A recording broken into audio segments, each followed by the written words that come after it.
Cold War 2.0 would be exponentially more catastrophic than the first. In spite of this, there are precautions that could be taken to prevent a second Cold War. Freedom of expression in terms of global internet exposure would prevent the spread of controlled propaganda to a population. Seen with its application in developing countries such as India in the past decade, providing open source internet access can both allow for government disagreements by a population to be heard and heavy government intervention to be shunned. The return of stricter nuclear arms treaties seen at the conclusion of the Cuban Missile Crisis will prevent an overflow of nuclear weapons.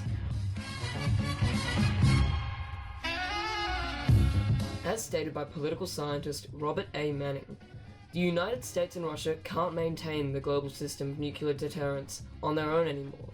A risk as large as decreasing military potential would need to be forwarded by all of the world's nuclear powers and more, not just the USA, China, and Russia.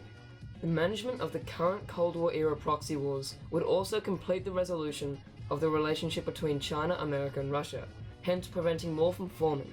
The current proxy wars, such as the insurgency in Jammu and Kashmir, ongoing Yemen crisis, and Syrian civil war, would have to all be addressed in a different manner to that of the Afghanistan war, meaning the full commitment towards the suppression of each would have to be maintained, and modern military technologies could be used to prevent harm to civilians.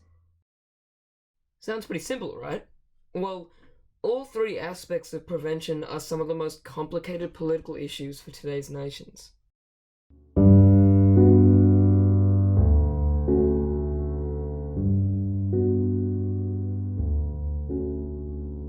On Friday, the 18th of May 2018, the USA withdrew from the Joint Comprehensive Plan of Action towards nuclear weapons. The poor relationship between China and the USA is also an issue that can't be blamed on modern leadership.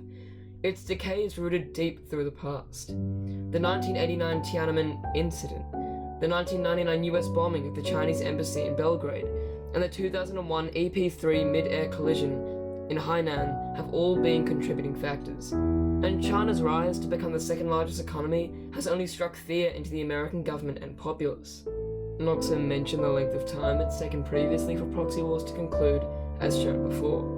So a plan of action is no simple task to create, let alone enact.